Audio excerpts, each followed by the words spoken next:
Demek, bugün Riccati tenglemesini ishlashni o'rganamiz. Bugungi mavzumiz Riccati tenglemasi. Endi to'liq differensialni tenglamalar degan mavzu ham bor, lekin bunga menimcha ulgurmasak kerak. Keyingi darsda o'tamiz. Xo'p, birinchi misol. Leksiyada o'tkansizlar Riccati tenglamani.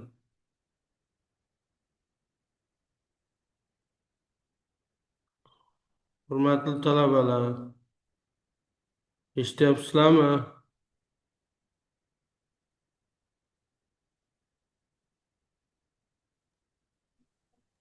Eshitilyapti domla.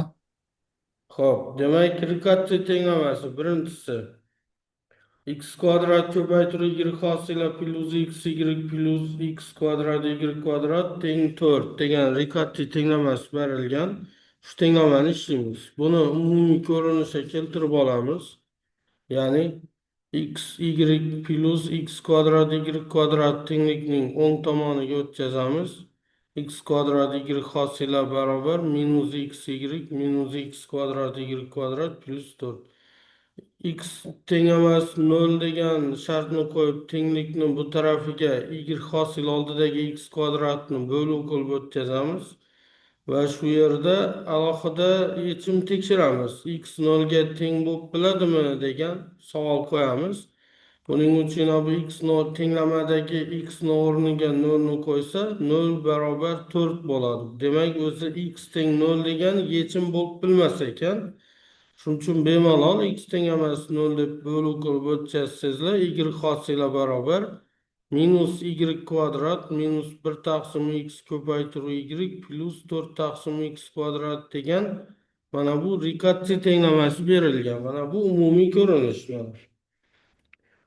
Mana endi Riccati tenglamasini xususiy yechimini topish kerak. Birinchi qiladigan ishimiz xususiy yechimni esa mana bu ozod koeffitsient, ozod hadga qarab aniqlanadi. Ya'ni Cx degan ko'p xat bu 4 taqsim x kvadrat bo'lgani uchun ozod hadi. Demak, xususiy yechimni k taqsim x ko'rinishda qidiramiz. Kni topamiz. Bu yerda noma'lum koeffitsient. Kni topish uchun mana shu k taqsim x degan ifodani keltirib tenglamadagi y o'rniga qo'yamizda kni topamiz. Mana shu k taqsim x xususiy yechim bo'lgani uchun k taqsim x ni y o'rniga qo'yganda ayniyat hosil bo'ladi. Labbay eshitaman.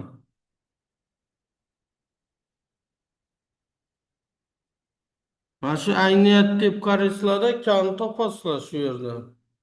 Demak, kni topadigan bo'lsak, k teng 2 chiqadi. Kni o'rniga 2 ni qo'yamiz. Xususiy yechim y1 barobar 2 taqsim x bo'ladi. Mana endi mana shu 2 taqsim x degan yechimni xususiy yechim bo'lgani uchun quyidagicha almashtirish bajaramiz. Y barobar y1 plus u. U degan yangi noma'lum funksiya, y1 esa xususiy yechim. Natijada demak u1 plus uni keltirib tenglamadagi y o'rniga qo'yamiz. Mana bu y hosila y kvadrat y o'rniga u1 plus y1 plus uni qo'yib, demak soddalashtiramiz. Y1 dan hosila plus u dan hosila barobar cos kvadratni osib chiqamiz. Buni 1 taqsim x larga ko'paytirib chiqamiz. Keyin y1 o'rniga 2 taqsim x qo'yib chiqamiz hamma joyda. 2 taqsim x larni qo'yib chiqamizda tenglamani soddalashtirsak, o'xshash xatlarni ixchamlasak, tenglama u hosila barobar minus u kvadrat minus 5 taqsim x u degan tenglamaga keladi. Bu esa Bernoulli tenglamasi. E'tibor qilinglar, Riccati tenglamasini almashtirish y barobar y1 plus u ko'rinishda almashtirish bajarib, uni Bernoulli tenglamasiga keltirdik. Va mana bu Bernoulli tenglamasini ishlaymiz. Bernoulli tenglamasini ishlash uchun har ikki tomonni u kvadratga bo'lamiz. U hosila ko'paytiruv uni minus ikkinchisi barobar minus 5 taqsim x ko'paytiruv uni minus birinchisi minus 1. Ana shu yerda endi uni minus birinchisini z orqali belgilaymiz. Z yangi noma'lum funksiya. Har ikki tomonidan hosil olamiz. Z hosila barobar uni minus birinchisining hosilasi minus bir oldini ko'paytiruv bo'lib tushadi. Darajadan birini ayiramiz. Uni minus ikkinchisi ko'paytiruv u hosila. Ya'ni uni minus ikkinchisi ko'paytiruv u hosila degani minus z hosilaga teng. Endi topgan ifodani o'rniga qo'yamiz. U hosila ko'paytiruv y minus ikkinchisini o'rniga minus z hosila qo'yamiz.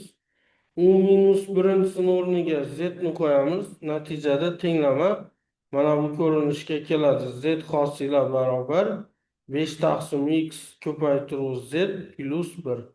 Bu esa chiziqli birinchi tartibli differensial tenglama bo'ladi.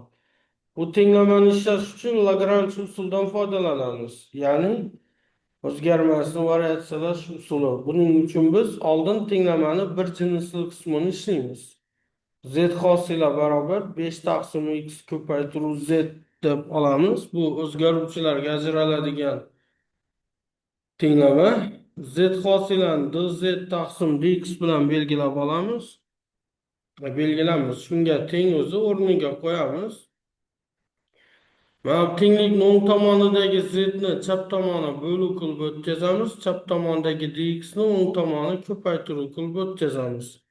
Ya'ni dz taqsim z barobar 5 taqsim x dx.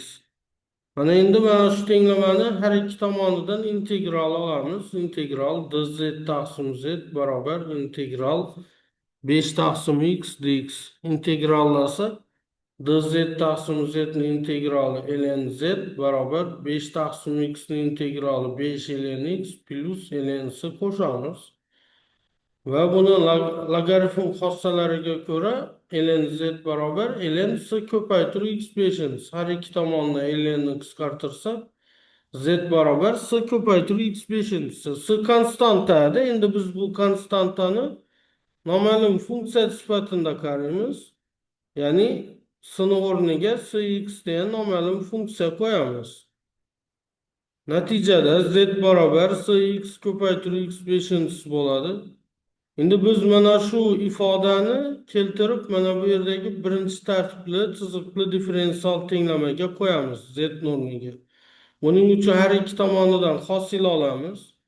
Z hosila barobar s'ni hosilasi ko'paytiruv x5 plus 5x 4 ko'paytiruv s, ya'ni ko'paytma hosilasi. Topilgan ifodani tenglamadagi z hosila o'rniga qo'yamiz. Z o'rniga s ko'paytiruv x5 ni qo'yamiz va soddalashtirsak s hosila ko'paytiruv x5 teng 1 bo'ladi. Bundan s hosila teng 1 taqsim x5 s'ni topadigan bo'lsak integrallab beramiz. S barobar integral 1 taqsim x5 dx. Bu integralni ishlasak minus 1 taqsim 4 x ni minus 4 plus s. Sx topildi. Endi topilgan sx ni akkalib mana bu z barobar sx ko'paytiruv x5dagi ifodani sx o'rniga qo'yamiz. O'rniga qo'yib soddalashtirsak z barobar minus 1 taqsim 4 x plus s ko'paytiruv x5 bo'ladi. Uni minus birinchisi teng z bo'lgani uchun uni topamiz bu yerdan. Uni topsak 1 taqsim s ko'paytiruv x5 minus x4 bo'ladi. Va uni soddalashtirsak 4 taqsim 4s ko'paytiruv x5 minus x. Biz yuqorida y barobar y1 plus ux degan mana bu yerda x argumentda turibdi. Almashtirish bajargandik. Y1 o'rniga 2 taqsim x ni qo'ysak, ux o'rniga esa mana bu ifodani qo'ysak, y barobar 2 taqsim x plus 4 taqsim 4s x5 x degan funksiya keladi. Mana bu funksiyamiz esa tenglamaning umumiy yechimi hisoblanadi. Shu bilan birinchi tenglamamiz ishlandi. Endi ikkinchi tenglamada berilgan mana bu mana shu berilgan Riccati tenglamasini standart ko'rinishga keltiramiz, ya'ni umumiy ko'rinishga keltiramiz. Uning uchun mana bu ikkita ifodani tenglikni o'ng tomoniga o'tkazib, y hosil oldidagi x ni bo'luv qilib o'tkazsak, y hosila barobar minus 1 taqsim x ko'paytirib y hosila plus 2x plus 1 taqsim x ko'paytirib y minus x ko'rinishga keladi. Bizda Riccati tenglamasi degani ax ko'paytirib y kvadrat plus bx ko'paytirib y plus cx ko'rinishda berilgan edi. Men nima uchun yozdim bu ifodani? Bu yerda ax, bx, cx lar nimaga teng ekanligini yozish uchun Riccati tenglamasini xususiy yechimini topish uchun biz birinchi mana bu ozod hadini qaraymiz. Ya'ni cx ni shakliga qaraymiz. Cx ni ko'rinishi qanday bo'lsa, xususiy yechimni shunday ko'rinishda qidiramiz. Qaraysizlar, e'tibor qilinglar. Cx ni ko'rinishi oddiy chiziqli ifoda. Chiziqli ifoda bo'lgani uchun, demak, xususiy yechimni chiziqli funksiya ko'rinishida qidiramiz. Bu yerda men ozod hadi bo'lmagani uchun men kx deb o'zini yozdim. Endi mana shu y1 teng kx degan funksiyadan k ni topish uchun mana shu tenglamadagi y ni o'rniga kx ni qo'yib chiqamiz. Hosilasi k ni o'zini beradi, demak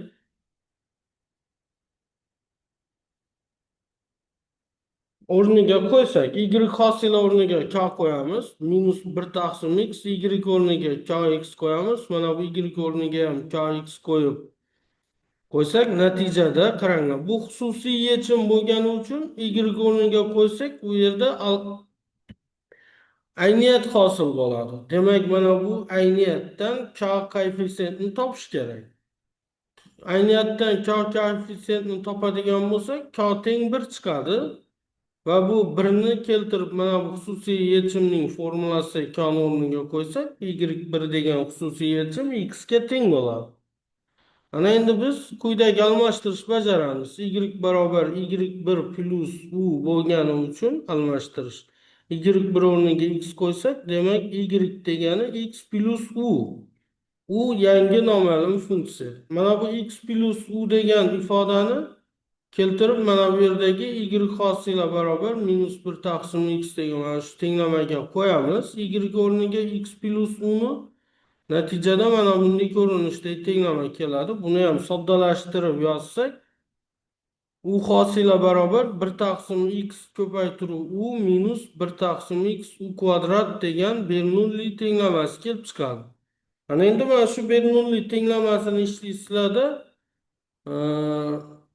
Riccati tenglamani umumiy yechimini topasizlar. Bu yog'i davomini o'zlaring ishlab qo'yasizlar. Bernoulli tenglamasini ishlashni o'rgatdim. Xo'p, keyingi misolda, uchinchi misolda, endi bu yana boshqacha ko'rinishda, bu ham Riccati tenglamasi standart ko'rinishga keltirsak, mana bu ko'rinishda bo'ladi. Bizga cx muhim. Cx degani y daraja 2x plus y daraja x ko'rinishda, ya'ni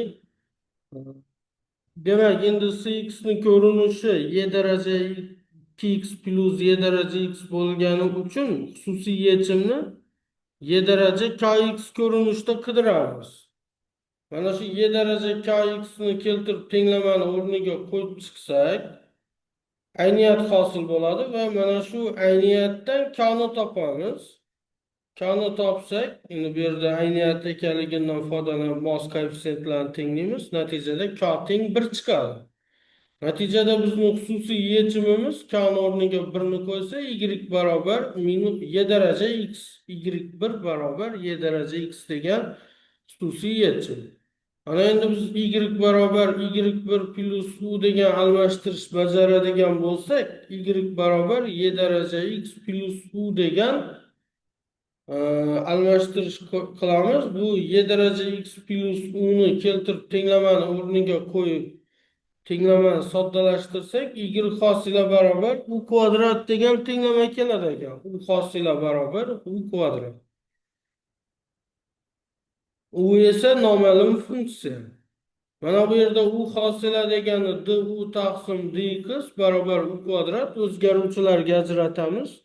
tenglikning o'ng tomonidagi u kvadratni chap tomoniga bo'luv qilib o'tkazamiz. Maxrajdagi dx ni esa o'ng tomonga ko'paytirib. Du taqsim u kvadrat barobar dx. Har ikki tomonni integrallab beramiz. Va mana bu integralni soddalashtiramiz. Boshlang'ich funksiyasini topsak, minus 1 taqsim u barobar x plus c. Uni topsak, minus 1 taqsim x plus c. Bizda y barobar y1 plus u degan almashtirish bor edi. Uni o'rniga minus 1 taqsim x plus c ni qo'yamiz. Y1 o'rniga esa y darajasi x qo'ysak, natijada tenglamani umumiy yechimi kelib chiqadi. To'rtinchi misolda berilgan mana bu Riccati tenglamasi ozod hadini qarasangizlar, x kvadrat minus 3 degani cx teng x kvadrat minus 3 kvadrat 3 xat bo'lgani uchun biz xususiy yechimni kvadrat funksiya ko'rinishida qidiramiz. Y1 degan xususiy yechim barobar ax kvadrat plus bx plus c. Mana shu funksiyani a, b, c koeffitsiyentlar o'zgarmas haqiqiy sonlar. Mana shu o'zgarmas haqiqiy sonlarni topish uchun bu funksiyani keltirib tenglamadagi y o'rniga qo'yamiz va natijada quyidagi ko'rinishda tenglama ayniyat hosil bo'ladi. Endi biz buni ayniyat ekanligidan foydalanib, ayniyatning mos koeffitsiyentlarini tenglashtirish yordamida A, B, C'larni topamiz. E'tibor qilsangizlar, tenglikning o'ng tomonida x ning to'rtinchisi bor, chap tomonda x to'rtinchisi yo'q. Demak, x to'rtinchisining koeffitsiyenti 0 ga teng, o'shaning uchun a teng 0. X kubni koeffitsiyenti ham 0 ga teng bo'ladi, chunki chap tomonda x kub qatnashmagan. X kvadratni koeffitsiyenti ham 0 ga teng bo'ladi, chunki chap tomonda ham x kvadrat qatnashmagan. O'ng tomondagi x ni koeffitsiyenti 2bc minus 2c degani, chap tomondagi x koeffitsiyenti 2a ga teng deymiz. Ozod xat c kvadrat minus 3 ni chap tomondagi b ga teng deymiz va mana sistemani ishlasak, a teng 0, b teng 1, c teng 2 degan koeffitsiyentlarni topamiz va topilgan koeffitsiyentlarni mana bu y1 teng ax kvadrat plus bx plus c dagi kvadrat funksiya o'rniga qo'ysak, demak y1 degan xususiy yechimimiz x plus 2 ga teng bo'ladi. Ana endi biz y barobar y1 plus u degan almashtirish bajarsak, bu holda y ni x plus 2 plus u ko'rinishida ifodalaymiz va bu x plus 2 plus u degan ifodani keltirib tenglamadagi y o'rniga qo'yamizda mana bu tenglikni hosil qilamiz. Va bu tenglamani soddalashtirsak, u hosila barobar u kvadrat plus 4u degan tenglama hosil bo'ladi. Bu tenglama esa Bernoulli tenglamasi deb aytiladi. Bu tenglamani o'zlaringiz davomini ishlab qo'yasiz. Beshinchi masalamiz y hosila barobar y kvadrat minus 2y sinus x plus cosinus x plus sinus kvadrat x. Mana bu Riccati tenglamasining ozod hadiga e'tibor etsangizlar, ya'ni cx degani cosinus x plus sinus kvadrat x ga teng. Ana endi mana shu ozod hadni ko'rinishi mana bu kosinus va sinusning trigonometrik ko'rinishidan iborat bo'lgani uchun biz xususiy yechimni y1 barobar a cosinus x plus b sinus x ko'rinishida qidiramiz. Va natijada mana shu topilgan ifodani tenglamadagi y o'rniga qo'yamizda soddalashtiramiz.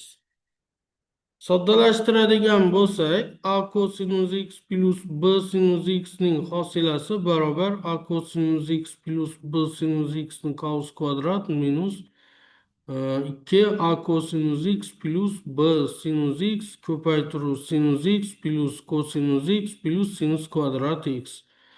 Bu teng ayniyat bo'ldi endi bu.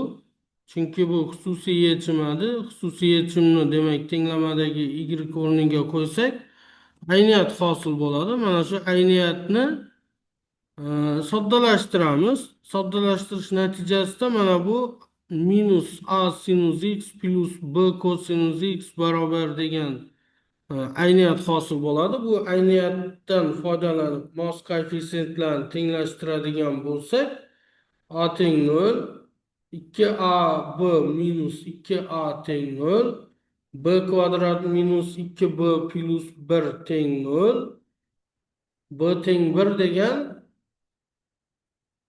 sistema hosil bo'ladi. Bu sistemadan a teng 0, b teng 1 ekan. Demak, xususiy yechim a ni o'rniga 0 ni, b ni o'rniga 1 ni qo'yadigan bo'lsak, y barobar sinus x degan xususiy yechim kelib chiqadi. Va mana shu xususiy yechimni mana bu almashtirishni o'rniga qo'yamiz. Y barobar y1 plus u, y1 o'rniga sinus x qo'ysak, y barobar u plus sinus x degan almashtirish hosil bo'ladi. Bu almashtirishni keltirib tenglamani o'rniga qo'yamiz endi.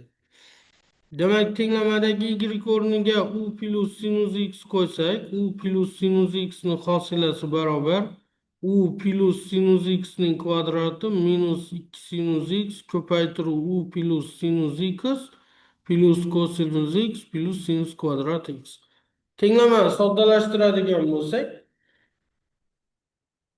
uni hosilasi plus cosinus x va mana bu narsa o'xshash xat bilan ixchamlasak, u hosila barobar u kvadrat degan o'zgaruvchilar ajraladigan differensial tenglama hosil bo'ldi. U hosila o'rniga u taqsim dx qo'ysak, bu tarafda u kvadratni tenglikning chap tomoniga bo'lib qilib o'tkazamiz. Maxrajdagi dx ni o'ng tomoni ko'paytiruv qilib o'tkazamiz.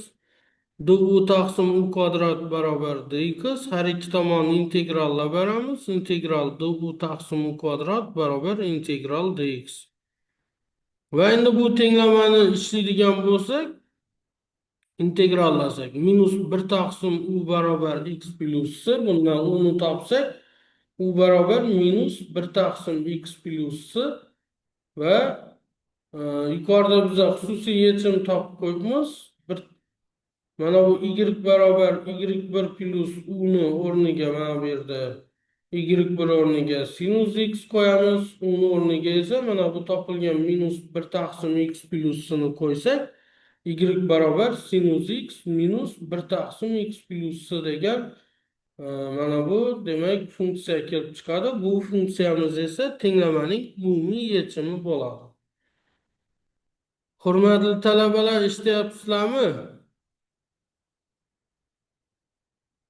Eshitilyapti domla. Eshityapmiz domla. Tushunib o'tiribsizlarmi darsga?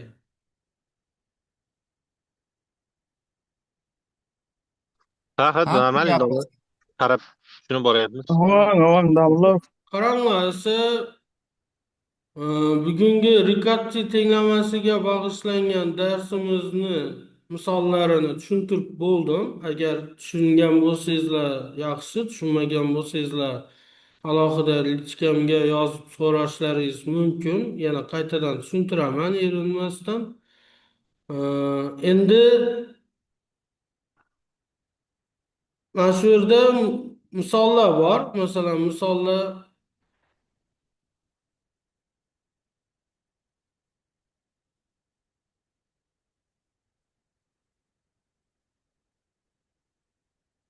qaranglar, mana shu misollarni mana bu yerdan olasizlar.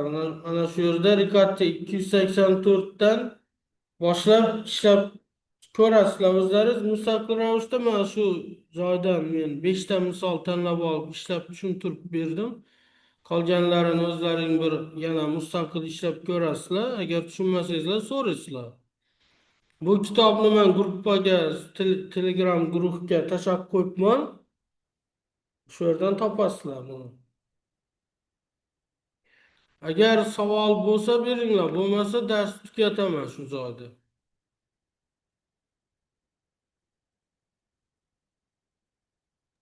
Tushunarli domla, katta rahmat. Kimda savol bor? Hozircha yo'q domla.